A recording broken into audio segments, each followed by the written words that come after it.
Welcome to the Insomnia Coach podcast. My name is Martin Reed.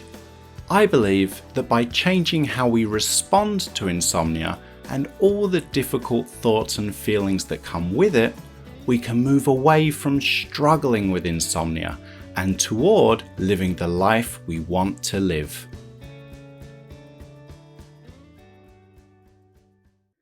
The content of this podcast is provided for informational and educational purposes only. It's not medical advice and is not intended to diagnose, treat, cure, or prevent any disease, disorder, or medical condition. It should never replace any advice given to you by your physician or any other licensed healthcare provider. Insomnia Coach LLC offers coaching services only and does not provide therapy, counseling, medical advice, or medical treatment. The statements and opinions expressed by guests are their own and are not necessarily endorsed by Insomnia Coach LLC.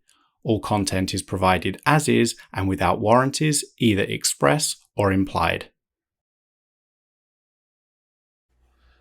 As a business owner, Anne-Claire began overextending herself and her sleep started to suffer.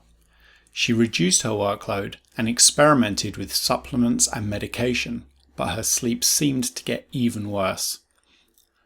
After deciding that she didn't want to continue using medication, Anne-Claire began to explore whether changing her approach to sleep and her response to insomnia might be helpful. Like most people, Anne-Claire had tried to fight or avoid the difficult thoughts and feelings that come with insomnia, and this got her tangled up in more of a struggle with them. In a change of approach, Anne-Claire began making space for them to exist. She would greet and welcome her thoughts, even the difficult ones. She practiced being more of an observer of them, rather than an opponent of them. As she did that, she realized that many of the thoughts her mind generated didn't match her own experience.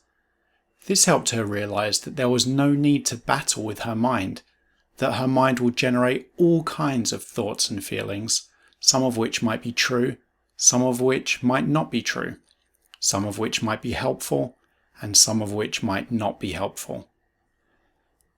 As she started to implement and practice new habits, Anne-Claire also realized that the more effort she put into sleep, the more difficult it became.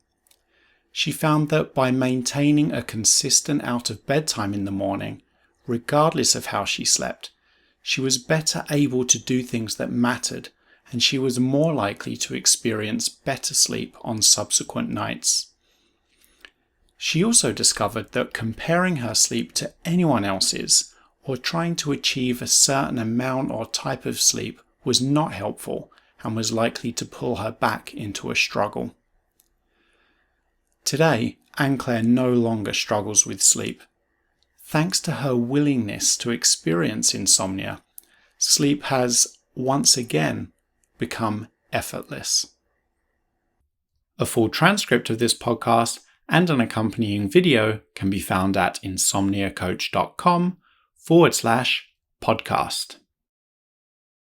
Okay, so Anne-Claire, thank you so much for taking the time out of your day to come onto the podcast. My pleasure very much. Can you tell us a little bit more about when your sleep problems first began and what you think might have caused those initial issues with sleep? I think they began right around 2015. And I think the primary cause was I'm kind of an overachiever. And I run my own business, and I overextended myself and had way too much going on. And so in order to be able to meet my standards of what I wanted to do for my clients, I was doing a lot of long nighters, all-nighters, all that kind of stuff.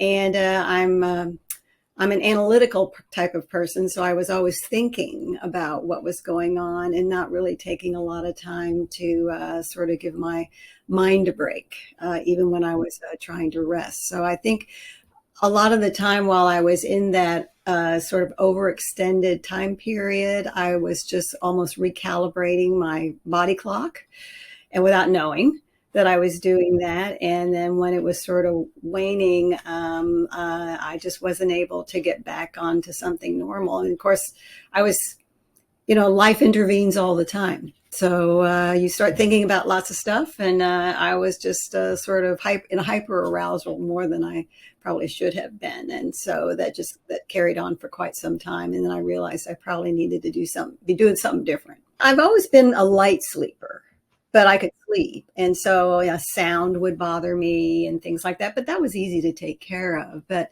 um, no matter what was going on, I usually would get enough sleep. And I was not one to think, oh, I need 12 hours or 8 hours. It was just, what do I need to feel good?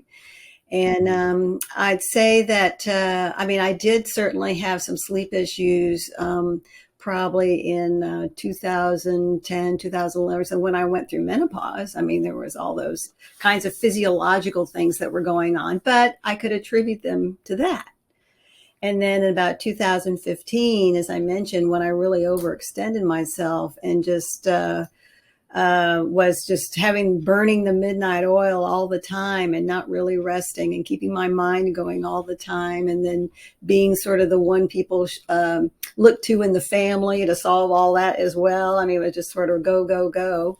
And I just felt like I needed to be doing all those things and really neglected being on any sort of set schedule other than accomplish, accomplish, accomplish. And so once all that sort of died down a little bit and I could really get back onto more of a regular schedule, I think I had completely recalibrated my body clock so that I didn't understand what all that meant.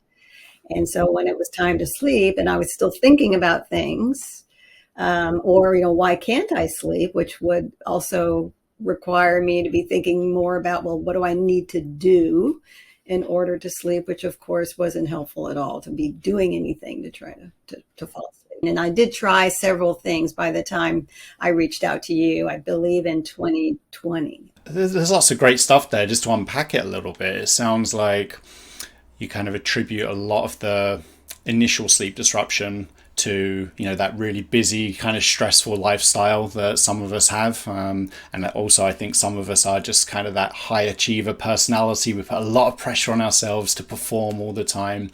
What we would usually expect to see, if we weren't talking about insomnia, we were just talking about life and stress and all that stuff that gets in the way, is when we're able to kind of take a step back and maybe a little bit less of burning the candle at both ends, then everything will kind of get back on track again, right? We can just expect sleep to just kind of take over and go back to the good old days, the way it was. But as you were describing, when you were able to kind of take a step back and have less pressure in your life, the sleep kind of didn't seem to get on track. Did I hear you right? Was that what your experience was like? That's correct. That's correct. And so I felt like I probably needed to go see somebody, or there's something wrong with me or, something like that. And so I went to see my primary care physician, who also does a lot of homeopathic types of things. And so she said, well, let's try some supplements and things like that. And I can't even tell you, there was the usuals like melatonin and stuff and valerian. And there were some other ones that didn't work at all. But I think in looking back, I was sort of putting all my hope in the particular supplement in sort of being something like magic, as opposed to me making any changes in my behavior. And so that went on for some time, and which was very frustrating. And then I ended up, getting to the point where I was so sleep deprived. Really sleep deprived. There were many nights I would go with 0 hours. So I said, I really do need to have something that'll help me sleep. And so we moved to sleep medication, which I was not happy about at all. But again, it was really more relying on something external as opposed to me making any behavior changes. I think it's a well-trodden path that you just described, something that a lot of people identify with, because going back to what we were talking about earlier, often we can recognize that when sleep disruption first shows up, maybe there's an identifiable or obvious cause. Sometimes we can control that cause, sometimes we can't. But we kind of understandably believe that once that trigger, that cause is no longer present or relevant, then everything will kind of get back on track. And normally it does. But in the case of insomnia, sometimes it doesn't. And that can make it feel really mysterious and unique and unusual and lead to a lot of confusion and worry and anxiety and all the difficult stuff that comes with that concern that we've got about our sleep. The truth is there's never really any mystery to it, to insomnia, and from person to person it's almost identical from person to person. And it often comes down to the change in our approach to sleep once we're experiencing that sleep disruption. And sometimes we get caught up in this change without even realizing it, or we're just completely approaching sleep completely differently, understandably, because we see it as a problem that we want to fix. So we engage in some changes, behavioral changes, maybe our thoughts about sleep have changed as well. And it's all those changes that we understandably adopt in response to that sleep disruption that are almost like opening that oxygen valve to insomnia and just supplying it with the oxygen that it needs to survive. When you talked about going down that route of exploring supplements and talking about medication and things like that, you touched upon the fact that now you're able to look back and recognize that your behaviors had changed in a way that maybe wasn't helpful. But at the time, had you noticed that your behaviors had changed? Had you noticed that your approach to sleep had changed when you were kind of tangled up in that struggle? Or did it just all seem very mysterious still? It really was very mysterious. And to be honest, I wondered if it was a more about the aging process. Maybe my body is changing. And, a lot of us think about, I wish I could do what I did when I was younger, blah, blah, blah, all that kind of thing.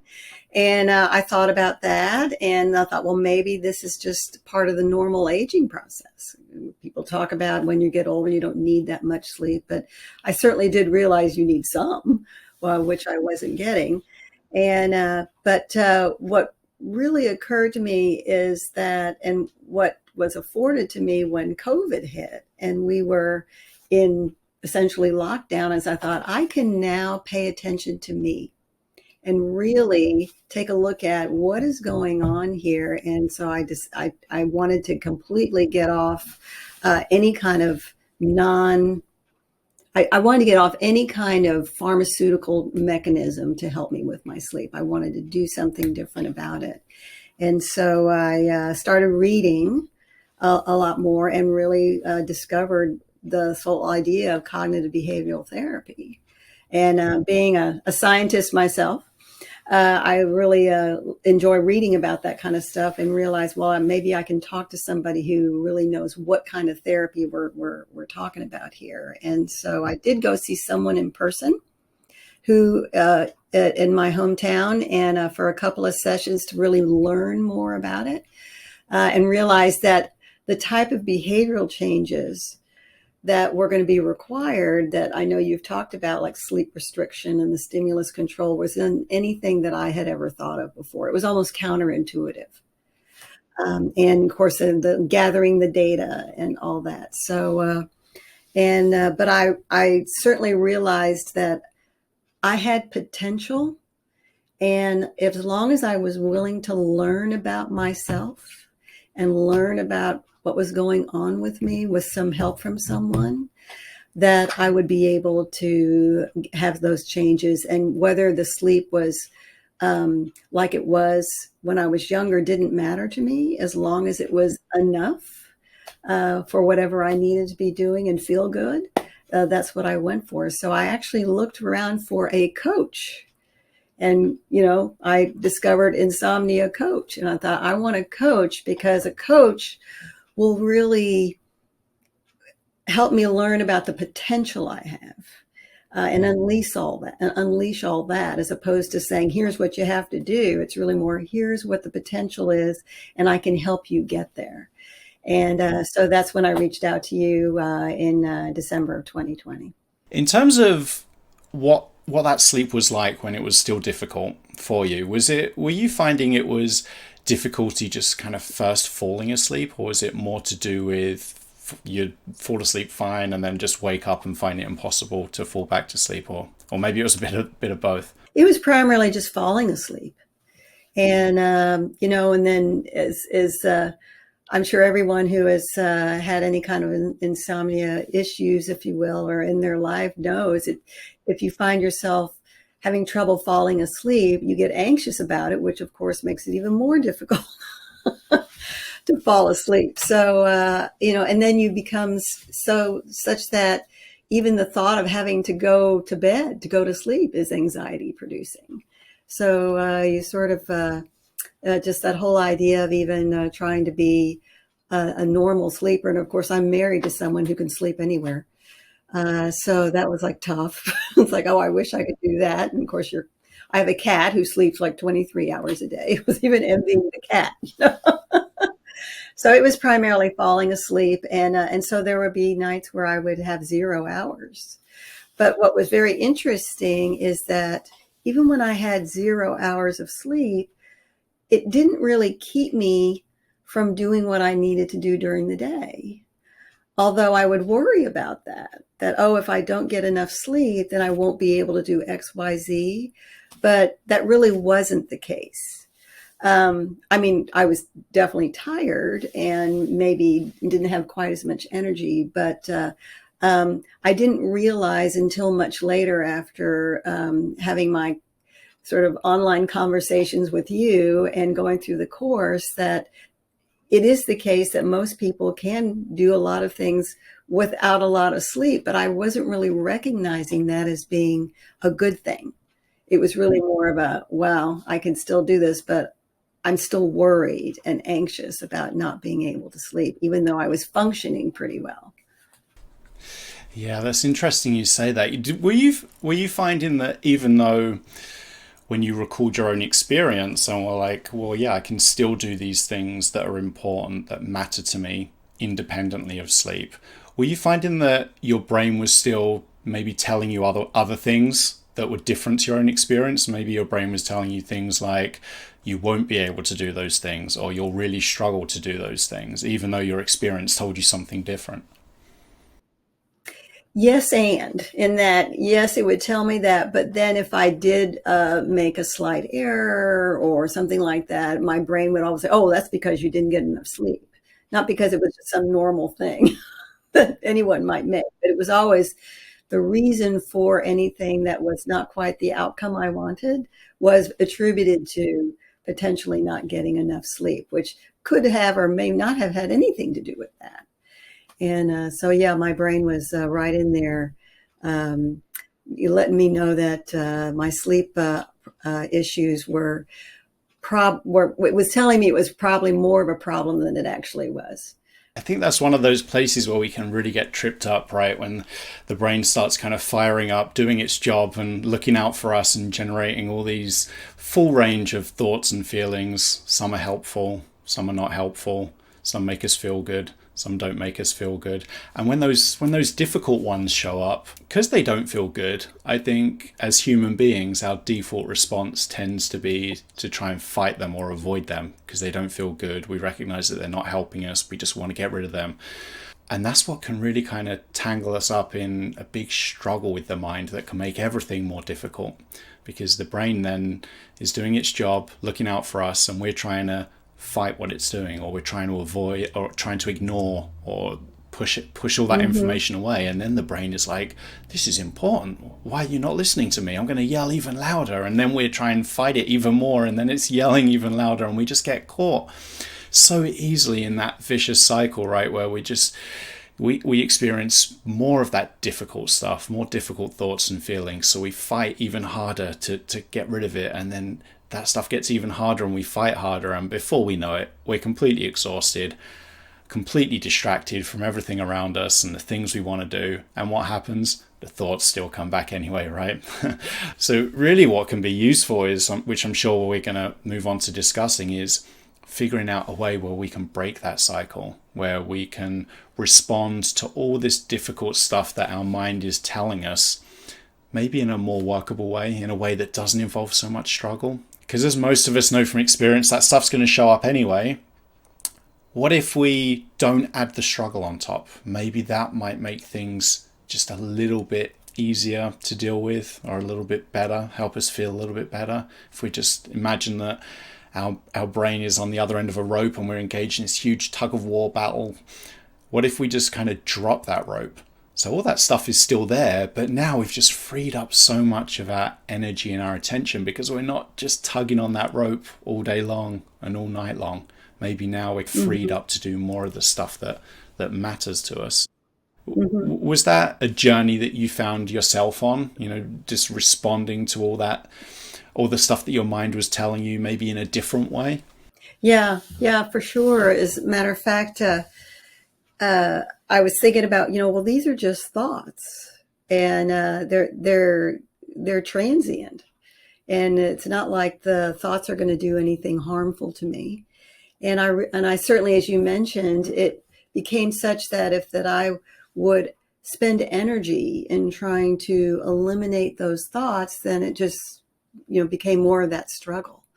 And so I just decided that I need to be willing to accept that I have these thoughts and they're just thoughts. And so I actually started doing guided meditations actually in the morning that really taught me a lot about, what to do with sort of reframing those thoughts into something innocuous.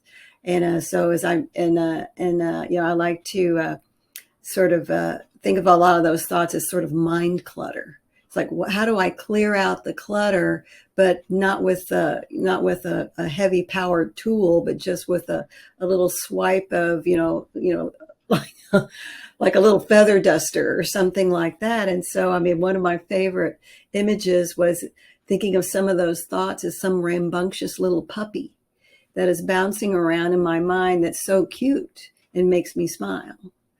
Or I had one where I could imagine some of those thoughts in a parade on some of those banners, and they're just marching along and then disappear. Some place to put them, and so that they weren't really very arousing and things like that, and just to sort of reframe them in ways to so that it almost got to be habit, that I could reframe most arousing thought into something really more useful and more exploratory about what was going on with me, and then just sort of put them aside. But that took some practice. That took quite a bit of practice. So anyone who's listening out there, that's not something that you're going to master overnight. It takes some practice, but well worth it. Well worth it to sort of reframe those thoughts into just something that is just very normal. I think one way of moving away from that struggle, or building skill in moving away from that struggle, and skills require practice, right? If someone handed me a guitar right now, I'd sound atrocious.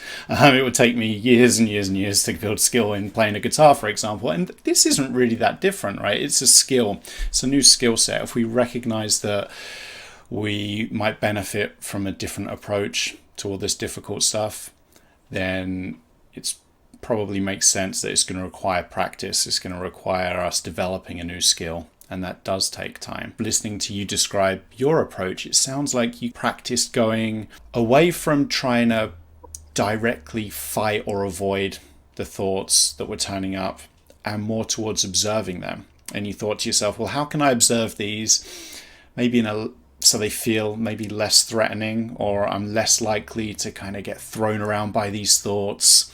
And you use that example of, well, I kind of imagined these thoughts were like a rambunctious puppy. So the thoughts were there, but they took this form that's a little bit less threatening.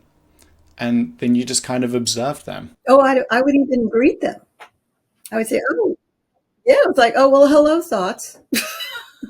And, it's sort of, and you're there, and not fight it. It's just like, well, hello there. And, you are what you are, and welcome, and sort of really put a positive spin on them so that there wasn't a reason for them to stick around. Yeah, so because you weren't kind of going to war with them, then maybe the brain didn't feel like it had to keep on pushing this on you harder and harder and harder. That's right. That's right. Well, it's okay.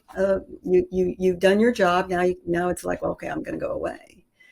So that was part of this practice, and really retooling in my mind about, number one, even welcoming disturbing or arousing kind of thought, and then just allowing them to be and reframing them until they just sort of faded away. And so that's the part that does take a little bit of practice. Yeah, exactly. And I think one area where we can get tripped up is when our goal is, okay, I'll do this, and my goal is to get rid of them.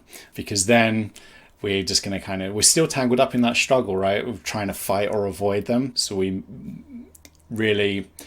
almost like we're setting ourselves up for struggle. So we're not really going to get where we want to be if our goal is still to get rid of these thoughts and feelings. It really is just about practicing responding to them without that struggle. And sometimes as a bonus, they might just disappear. But really what we're doing is moving away from the battle. Because when we're engaged in a battle with our minds, as far as our brain is concerned, we're at war, right? We might as well just have that huge suit of armor on, riding the war horse with a big sword in our hand. The thoughts aren't going to disappear when we're at war. And second of all, how likely is sleep going to happen if we're engaged in this huge medieval battle with our minds in the middle of the night? Yeah, yeah, very much. As a matter of fact, I didn't even, it got to the point where I didn't even, getting rid of those thoughts didn't occur to me anymore. It was really more, oh, there they are. Again, well, hello. And then I guess they would just get bored and go off. You mentioned that you practice a lot of this in the mornings. Did you ever practice it like in the middle of the night or when you first got into bed and you were struggling to fall asleep? Did you ever get any practice in with that kind of approach at that time? I did, but at the beginning, I thought, well, I'll do this when I'm trying to fall asleep. But see, I just even said that I was trying to fall asleep, which implies effort. And so the more I would do in towards a goal of trying to fall asleep, it was almost a paradox. So I found that if I did my guided meditation in the morning and then practiced a lot of that during the day, when I was up and around, and we all have lots of opportunities during the day to kind of chill out a little bit and maybe reframe some things that are happening, that it got to be a habit. So that when I was in bed, I didn't even have to try to do things. So it was a sort of a part of the way I was thinking. So, but I did try that at first, but again, as I mentioned, it had that paradoxical effect of putting effort into trying to sleep, which, as I think you've mentioned, that's the one thing that usually putting effort into something is a good thing. But when it's for sleep, not a good thing.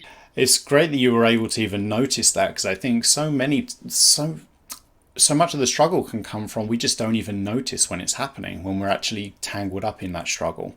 When our goal or our intent is maybe that roadblock that's stopping us from reaching that goal.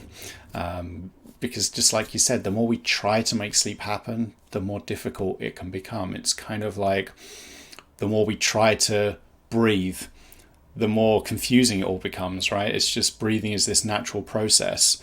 And if we kind of decide, okay, today I want to take a certain number of breaths, I want to be able to inhale a certain volume of air in my lungs with every breath and average a certain intake of gas every day, averaged over a week. Breathing's going to get really confusing and stressful, right? And sleep is really the same. It's kind of that more attention we give it, the more we try to intervene, the more difficult it can all become. And I think if we could just notice that that's what we're tangled up in, then there's that huge opportunity. You know, that word you used right at the start of this conversation, you notice that there's that opportunity to change. And the process of change isn't easy. It does require ongoing practice, but there's that opportunity there to respond, to approach this in a different way. And just knowing that opportunity exists can sometimes be a little bit comforting and reassuring in and of itself. And listening to these kind of discussions as well from people that have been tangled up in that process and unraveled from it can be really reassuring too.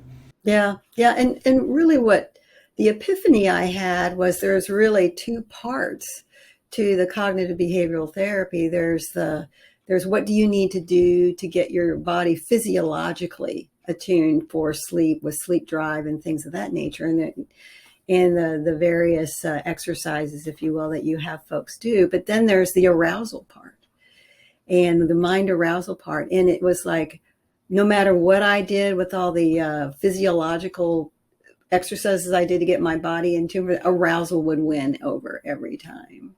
And so I thought I have to focus on that to try to really give my body and mind every opportunity to do what should come naturally. And it's just do everything I can to just promote sleep without putting a lot of effort into it by sort of retooling a number of what was going on cognitively, psychologically, as well as physiologically. I like to think of it as this kind of two-pronged approach. So we have the kind of behavioral side of things in terms of our habits around sleep or our behaviors around sleep. And then we have all the stuff that goes on inside us, the thoughts and the feelings and how we respond to those. And I think a lot of people do really well just changing that one prong, the behavioral approach. So they might notice that I'm going to bed at 8 o'clock and really struggling. Before I had any issues with sleep, I used to go to bed at 10 o'clock, 11 o'clock at night. Maybe that's a change. I can kind of go back to my old way of doing things. Maybe going to bed really early isn't helping me. Or maybe staying in bed really late in the morning isn't helping me. Maybe trying to nap during the day isn't helping me. And that approach for a lot of people is all that's needed. Just that behavioral change, changing their behavioral approach, new habits. But then for some people, that's kind of a great way to set the stage for sleep. But there's still that battle going on in the mind. So if we're not falling asleep in a certain amount of time, the brain's like, it's going to be another one of those nights. You're not going to be able to sleep. You're not going to be able to do anything tomorrow. You're just going to be sitting on that couch. Yeah, no one's going to want to talk to you because you're going to be so miserable. All that stuff starts coming up. And then we start trying to fight it, distracting ourselves, pushing it away, getting mad at ourselves, being mean to ourselves. Why am I thinking these thoughts?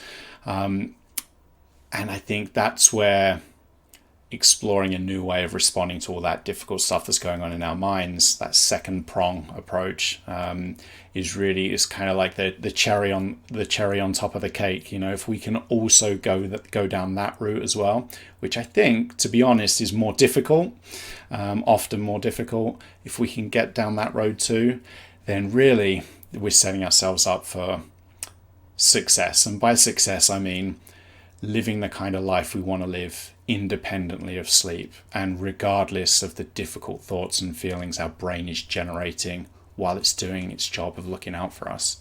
Yeah, for me, I needed to do the whole hog, if you will. I had to do the physiology as well as the sort of the mind-body connection, and I really had to have the willingness to have full commitment. I mean, I thought, okay, I'm just going to do this and make the time for it and do the things that were even uncomfortable, such as the sleep restriction was very, very helpful for me and very interesting to see, to recognize how that worked. And then at the same time, working on what's going on from the arousal standpoint. And naturally, sort of all that mind clutter that I mentioned that we have a lot of time. You touched upon sleep restriction a couple of times now. Can you tell us a little bit more about how that approach panned out for you? Just for someone that's listening, maybe has never heard of sleep restriction before, maybe you could just explain what it was or your understanding of it in your own words and how you implemented it and what that process of implementation was like for you. Yeah, I'm kind of, I did some reading up on it, of course. And to be honest, I think it should be called bed restriction instead of sleep restriction because it kind of has a not as great a connotation as what's going on. But I, as a scientist, I'm used to collecting data. And so I was all for logging really what my sleep was for a couple of weeks to see how much sleep I was actually getting and how much time, from the time in bed, those kinds of things. So for everyone out there, you keep track of how much time you're in bed and how much time you're awake versus asleep, and various other data points as well. And then there a sleep window, if you will, is constructed for you so that you don't go to bed until a certain time, and then you only stay in bed a certain amount of time. And so that what you're doing, the whole point is to stimulate sleep drive. And so I will say that the one thing that was one of the biggest helps to me was because I had been on a long-term sleep medication. I had lost the ability, and did not realize this, but I had lost the ability to recognize true sleepiness, because I would just fall asleep by virtue of that medication that I was taking. And so I would misread tiredness for sleepiness. And you can be tired but be wide awake, as opposed to having that sleepiness. And so what sleep restriction, bed restriction did for me was allow me to discover what truly feeling sleepy meant. And so it was a much more natural thing to go to bed. I'm sleepy, therefore I'm going to sleep. So that was very, very helpful for me. And I know it probably sounds funny for a lot of folks, but being able to distinguish between tiredness and true sleepiness was pivotal for me, and a big help for me early on in the sleep restriction exercises that we were doing. And so then I was able to extend the number of hours and so forth. Yeah. It's something I hear really quite common, that I kind of lost this sensation of sleepiness, or I might feel sleepy earlier in the night, but then it's time for bed, and then all that sleepiness just seems to disappear. And I think a lot of people with chronic insomnia do mistake fatigue or tiredness for sleepiness. I think a lot of people without insomnia probably do too, because we often use the words interchangeably, but there is a difference. Mm-hmm. Now you're able to reflect on that yourself. If I'm going to put you on the spot and ask you to describe the difference for you, because everyone's different, but what was that difference like? What's the difference between feeling tired and fatigued, which might not indicate that you're ready for sleep, compared to sleepiness, which might indicate that your body's ready to start generating sleep? Well, tired is really more of a fatigue, and you might want to go, well, I just feel like not doing much. And just maybe sitting around and watching some TV or just hanging out. Whereas sleepiness, you get that true where your eyes start drooping, and you can just feel the sensation in your brain of true wanting to fall asleep. Whereas in tiredness, you don't have that at all. But where your eyes again start drooping, and you can almost start nodding off. So when you're tired, you don't necessarily do, but that sort of nodding off sensation I was like, oh, I couldn't remember the last time that happened to me. And it was just delightful. It's like, oh yes, now I'm recalling what this is. And means that truly my sleep drive is kicking in. And this is an opportunity for me to actually get some sleep. I think that's a great way of describing it. And for people that aren't sure what we mean by sleep drive, it's almost like hunger, but for sleep, like biological hunger for sleep. So we wake up in the morning, most of us are pretty hungry because we haven't eaten all night. So we'll eat some breakfast, then we're not hungry anymore until, around lunchtime, and then maybe not until dinner time. And what can happen when we have insomnia and we really want to chase after sleep and make sleep happen is we might start going to bed before we're sleepy, which is a bit like sitting at the dinner table at 3:00 in the afternoon waiting to get hungry for dinner at night. The chances are we're just going to be sitting there doing nothing for a long time until biologically the body's like, okay, I'm ready to eat, or I'm ready to sleep now. And so with a sleep window, all we're looking to do is, all right, if I'm averaging X amount of sleep over the course of a week or two, then I'm going to a lot, roughly that much time to be in bed. So we're not taking sleep away from ourselves. That's why sleep restriction is probably really unhelpful terminology, because it implies that we're restricting sleep. But what we're doing really is just restricting the amount of time available for wakefulness. Because if we know from our own experience that we're averaging 3, 4, 5 hours of sleep, then by spending 8, 9, 10 hours in bed, we're setting ourselves up for long periods of wakefulness, and we're more likely to be going to bed before the body is actually ready for bed, before it's ready for sleep to happen. And really, that's all there is to it. It's not one of these things that can make sleep happen. It's not one of these things that guarantees we're not going to spend time awake at night, but it just helps us move away from chasing after sleep, trying to make it happen in a way that makes it more difficult for sleep to happen. Yeah, I mean, I think your analogy of it being like hunger is great, and I mean, there was a saying I read somewhere where sleep to live, not live to sleep. There are a lot of people, well, I just like to sleep. It's like, well, if your body is not ready for it, and it also, the other really epiphany that I had was that. You need to do what your body needs as opposed to what you want.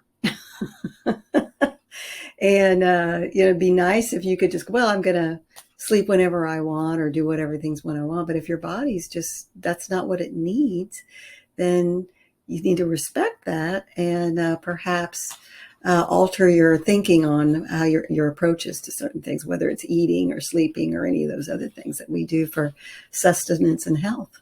We talked about that sleep restriction as one part of the behavioral changes that you made, just kind of giving yourself an earliest possible bedtime and getting out of bed at a reasonably consistent time every morning as well. Were there any other behavioral changes you made that, looking back upon reflection, you found were useful too? Well, the one thing that you just mentioned that I didn't allude too much on, but it turned out to be critical, was the consistent time of getting out of bed. That no matter what time I went to sleep, I always got out of bed at the same time. And so even if I was up till 2 o'clock in the morning and my get out of bed time was 5, I would get up at 5.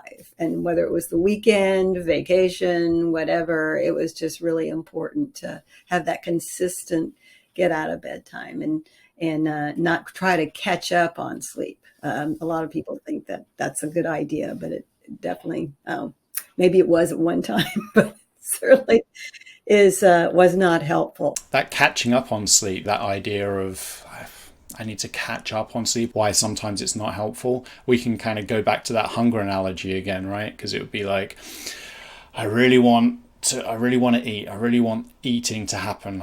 Really don't like feeling hungry. I want to feel full. So at 4 o'clock in the afternoon, we have this huge 3-course meal. And then we're kind of like, yes, I've caught up. And then at 8 o'clock or 9 o'clock at night, when everyone's kind of already eaten dinner, you're still not eating dinner yet. You're kind of sitting there, oh, I want to eat now, but I'm full. And it's kind of like that when we're catching up on sleep. It can feel great at the time. Yeah, I'm catching up on sleep. Or I've just fallen asleep at 4 o'clock and my alarm's gone off at 5. I'm just going to sleep in until 8 or 9 o'clock. Well, yeah, it can feel great at the time. But then we're kind of setting ourselves up for difficulties later on. Oh, absolutely. I actually look back on just my life in general in that I would tend to work all week. And then I'd sleep in on Sundays, like till 9 in the morning. And then looking back, I always wondered why I couldn't fall asleep on Sunday night. Well, it's because my body had as much sleep as it needed. And it's like, well, and so then I have to get back on track this was before I ever had, quote, insomnia, that I would not sleep well on Sunday nights because I would sleep in on Sunday mornings. So another Two and two together. And sometimes it's worth it, right? It's just like everything that helps us live a rich and meaningful life tends to come with some downsides, some difficult stuff, and sometimes it's worth it. Sometimes we'll be like, yeah, I want to have a lie-in on Saturday or Sunday. That helps me live the life I want to live. It might lead to some sleep disruption on the next night, but I'm okay with that. And that's fine. It's just being aware of the fact that our choices that we make, they're going to have consequences, and it's down to us as individuals. We're the expert on ourselves to know if that's a trade-off we're okay with, and if we are, then fine. There's no need to change anything. Absolutely. Yeah, absolutely. But I did make that connection and had to I laughed about it actually. It went, well, oh, well, that was fine. When we're dealing with chronic insomnia, there can be so many insights to be gained from reflecting back on what our approach to sleep was before it all seemed so difficult.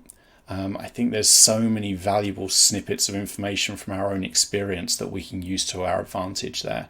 Because when we're really caught up in the struggle, the brain's looking out for us and it's just laser focused on fixing the problem. And it's that trying to fix the problem, which is often what gets us caught up in that quicksand, caught up in the struggle. And the more we try, the more we keep sinking. If we're able to kind of reflect back, well, how did I approach this before? Whether that was 1 year, 10 years, 50 years ago, we might be able to get some little insights there that can help us as we move forward. You talked about you were implementing sleep restriction or the sleep window.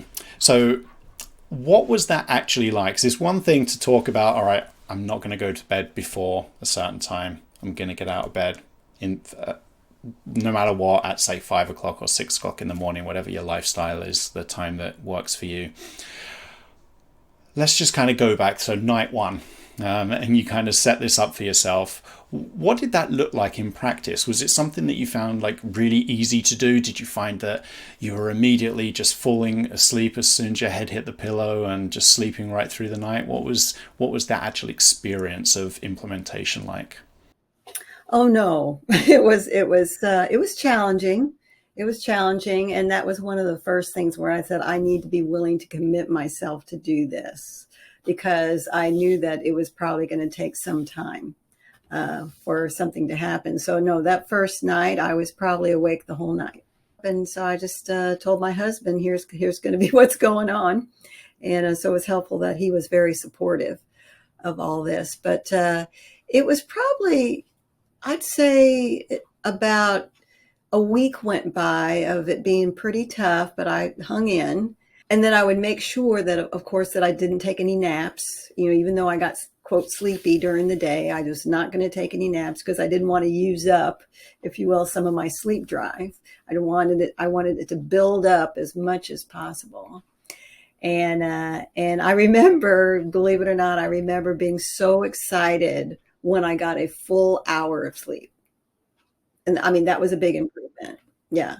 And then it was an hour and a half, and then 2 hours, and then 3 hours. And then, and I would have wakenings, but I would fall back asleep.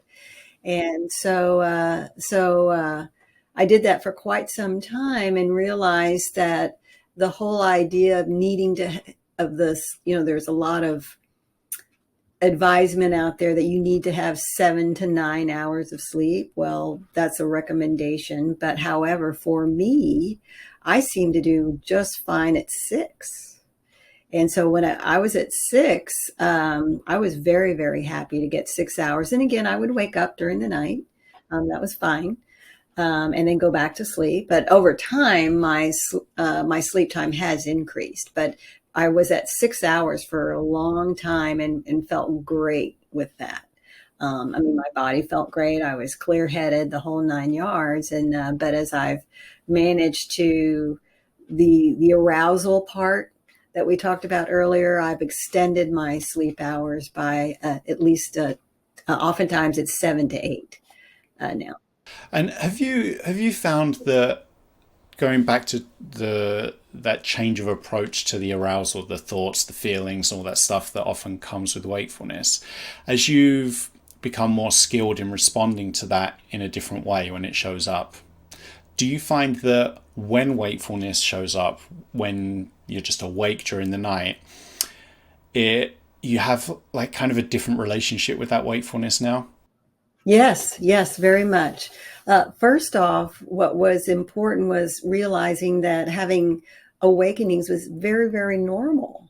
And that just with the cycle of sleep, you're probably going to wake up most likely every 90 minutes or so, whether you know it or not. So just knowing that that was a physiological, normal thing to do, and was very helpful. And then um, the fact that I had been sleeping and then waking before, I would have gotten a little panicky about, oh no, I'm now awake and I'm not going to be able to go to sleep, and oh my gosh, and things of that nature. Whereas it evolved into, oh, this is just a normal thing for me to wake up and then just just you know enjoy the wakefulness. I actually said, oh, well, I can think about some nice things while I'm here, or maybe do another little, mind exercise for myself just for enjoyment or something like that. And then, and as I got more and more skilled at that, then my awakenings were more on the lines of I'd wake up, but I'd feel sleepy still, as opposed to being really awake, but I know I was still sleepy.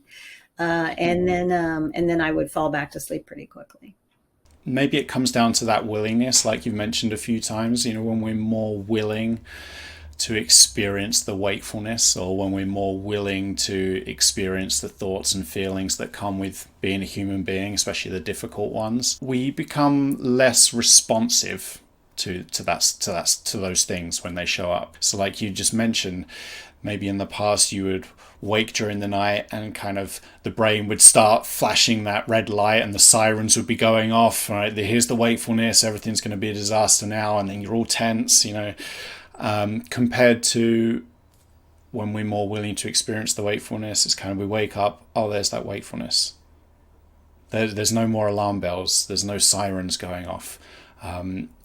But I think it's one thing to say, oh, I need to be willing to experience this. It's quite another to actually be willing, because it is unpleasant, especially when we're really caught up in the struggle. So if someone was listening to this and just thinking to themselves, willing to experience insomnia? No, I don't want to be willing to experience insomnia because it's awful. How am I going to be willing to experience something that is this unpleasant? I'm putting you on the spot a bit here, but what would you say to someone who's feeling that way? Because I think most people with chronic insomnia are like, no, I'm completely unwilling to experience this because it's very unpleasant. How do we get from there to this place of more willingness? I think part of it is to accept that whether you're quote an insomniac or not, everyone's going to have wakefulness. It's not just unique to folks who have insomnia per se, and everyone who's even good sleepers, if you will, are going to have difficult nights. I mean, that's just the way it is. So there's a lot of company out there, and being awake is really just a natural part of the 24-hour cycle in our lives. And I think that some people think that acceptance or willingness to do something is similar to resignation. And I think resignation is when you feel defeated and there's nothing you can do about this, whereas acceptance is, and willingness is, I can do something different. Perhaps I can learn some things with a coach or something like that to help me get the potential to promote my sleep. So the willingness to be awake and play around with that in a good way, in a positive way, and learn from that is all part of that whole exercise to get to where you want to be. And it's really the positive end, as opposed to there's something wrong with me, there's nothing I can do about this. But if you can transition that to being willing and accepting, then that's no, I can do something about this and reach my potential. What was the process like in terms of progress? Because everyone always wants, as human beings, we always want to kind of measure our progress against other people, right? And I always try and steer people away from that, because especially with sleep, is something we can't directly control. So we're kind of trying to make something happen that we can't control because someone else was able to make something happen that they couldn't control on a certain time period, and we're trying to match that. But I think what can be helpful is recognizing that progress is very rarely linear. It usually comes with its own ups and downs, and progress is really different from person to person. I think what's more useful is just focusing on what we can control, which is the practice rather than progress. Because if we are practicing a new, more workable approach to all this difficult stuff, then the progress will take care of itself. And we can't control the progress, we can only control the practice. So when you were kind of implementing all these changes that we've been talking about, what was that like for you in terms of progress? Were you finding that each night was just better than the last, and that you were just kind of on this straight line uphill, everything was always getting better? Or were there some bumps in the roads and some ups and downs and difficulties too? Oh yeah, it was anything but linear.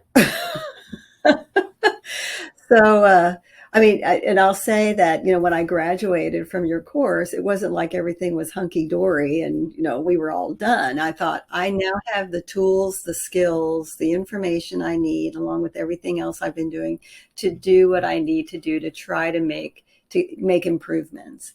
And so things would go well, then I'd have a setback for a few days or whatever. The big difference for me that was so important was that when I had a setback, I didn't panic. It was really more of oh, I know what's happening. Here's what I need to do. And so the 2 years since I graduated from your class to now were much better than before. But there was sort of that up and down, but my whole attitude about it was completely different. That, well, I know what to do. I know exactly what's happening. I can do this or that, or pay more attention to this or that. And that didn't mean I had to disrupt my life or anything like that. It was really more of oh yeah, I forgot and I got a little lazy on some things. For example, I might have slept in or I took a nap or whatever. I could attribute things. And so it was really more of I know what to do now when I do have those setbacks. And it's just been within the last few months or so where I haven't had any setbacks whatsoever without something that I could attribute it to, like there was a very loud noise or something that was going on wherever I was sleeping. But it's not a linear process. I think everyone who does something like this, it's their progress, if you will, is going to be unique to them. And to try not to compare yourself to anybody else, as long as you have the tools and you can just go back and refer to them, reference them. I think one of the great things that you do for folks is you allow everyone to keep all the material that you had, so you can go back and listen. And then of course you have podcasts and various other things for people to listen to. So just refresh your memory and your skills and put them into practice, and it'll work out. How long do you think it took for you to kind of get to a point where sleep wasn't something you were just kind of endlessly struggling with? It wasn't kind of on your mind, crowding out all the other things that you wanted to think about or pay attention to, and you just felt better able to kind of live your life independently of what happened at night, when just your general relationship changed and you felt, yeah, I don't feel like this is a struggle anymore. I might still have some difficult nights, but it's not something that's kind of consuming my attention, my life? I would say at least 6 months. It was probably at least 6 months. And my attitude about it really, and again, it wasn't a sudden attitude change. It was really an evolution in my attitude change, in that, oh, this is just in my perception of the insomnia part of me. Of he was, oh, that's just that, and I don't have to worry about it. I'm gonna, it'll come and go. And I would even, people will, if I was on vacation or visiting with people and they'd say, how'd you sleep? And I said, well, for me, I don't sleep like everybody else, but that's just me, and it's just kind of normal. And I didn't attribute me being an insomniac anymore. It was really more of my sleep patterns are evolving over time. And what's normal for me is not going to be normal for somebody else. And so my normality, if you will, my normal state has evolved as well, as I think my body has now become accustomed to, getting what it needs, as opposed to me saying, here's what I want, and me paying more attention to that. And sometimes I'm not sleepy. So if I'm not sleepy, I'm not going to try to go to sleep. But if I'm sleepy, well, like in the middle of the day, I'm going to do my best maybe to have a cat nap for 10 minutes as opposed to sleeping for an hour, being respectful of the sleep drive that I'd like to kick in later on. So, but it took me a while to get to that point.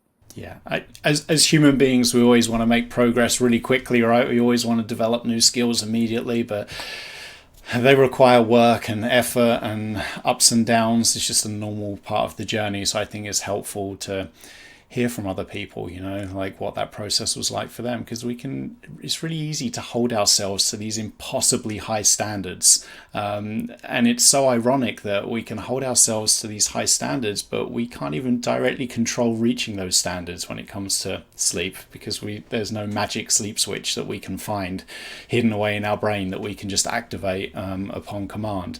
So it's really helpful to just hear the more realistic experience from people like you coming on, saying, yes, there are ups and downs. It's not easy. It is difficult. It requires commitment. It requires willingness, and it requires time. It's not a quick fix. It might take months. It might take even longer. It's ongoing practice, and it's that ongoing practice which really is the key, because it's so easy to get disheartened, and the brain to tell you this isn't going to work, give up, go back to all the old stuff that from experience doesn't work, but maybe try that stuff even harder. So it's really easy to get pushed off track. And so it is a case of just keeping on going, persevering. Yeah, it really is like a journey. It's like a journey. And included in that journey is you have to say goodbye to some old habits. And we know about habit formation. That's very challenging to change something that's a habit. And because, we just do that without even thinking, and, you do your habits without even giving it much thought. But realizing that something that could be impacting your sleep is a habit, and you're like, oh my, that's something I have to change. And that can be tough at first. But when you realize the benefit of that, then all the other habits that you may have to change, you're like, oh, okay, I understand why I may have to make those changes. But it's a journey, I think. And I can, I'm more attuned to a potential habit that might creep in. I'm like, oh, I know where this is going to go. So maybe not. So, Anne-Claire, I really appreciate the time you've taken out of your day to come on and just share your experience. I do have one last question for you, which would be great if you could answer, because I think you'd feel a bit left out if I didn't ask you, because I tend to ask this question or something similar to it to every guest.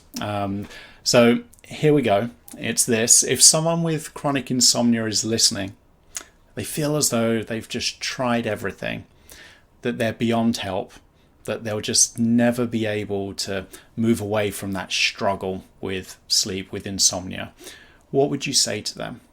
I think I'd say be willing to step back and learn about what sleep really is all about. And that it is a natural state, and most likely the reason why you're having struggles is because you're doing things that are disrupting your natural state. And if you can learn about what all those things are, as well as what promotes the natural state, then everyone has potential. And the best way to do that is not to try to figure it out all yourself, but perhaps, reach out to someone like yourself to say, here are the tried and true, types of things that you can do, and I'm willing to help you along. And ensure that you can reach your potential, but be willing to be patient. You have to be patient and make the commitment to make those sometimes large, but often small changes that can add up in the end. Thanks again for taking the time out of your day to come onto the podcast, Anne-Claire. You're welcome. It was my pleasure. Thanks for listening to the Insomnia Coach podcast. If you're ready to move away from struggling with insomnia and toward living the life you want to live, I would love to help. You can get started right now by enrolling in my online course, or you can book my phone coaching package. My online course runs for 6 weeks. It will help you make changes that can create better conditions for sleep. It will help you identify and get rid of any behaviors that might be making sleep more difficult, and it will help you respond to insomnia and all the difficult thoughts and feelings that come with it in a more workable way. You can work through the course in 2 ways. You can choose the self-coaching option and work through it by yourself with the support of an online forum that is available only to clients, or you can choose to add one-on-one email coaching and work through the course with me by your side. With the one-on-one coaching option, you get unlimited email access to me for 8 weeks, starting from the day you enroll. Anytime you have a question or concern, anytime you're unsure about anything, anytime you want to focus on the challenges you face or any difficulties that show up, you can email me and I will be there to coach and support you. With the phone coaching package, we start with a 1-hour call, voice only or video, your choice, and come up with an initial 2-week plan that will help you create better conditions for sleep and practice moving away from struggling with insomnia and all the difficult thoughts and feelings that come with it. You get unlimited email access to me for 2 weeks after the call and a half-hour follow-up call at the end of the 2 weeks. You can book the phone coaching package at insomniacoach.com/phone. I hope you enjoyed this episode of the Insomnia Coach podcast. I'm Martin Reed, and as always, I'd like to leave you with this important reminder. You can sleep.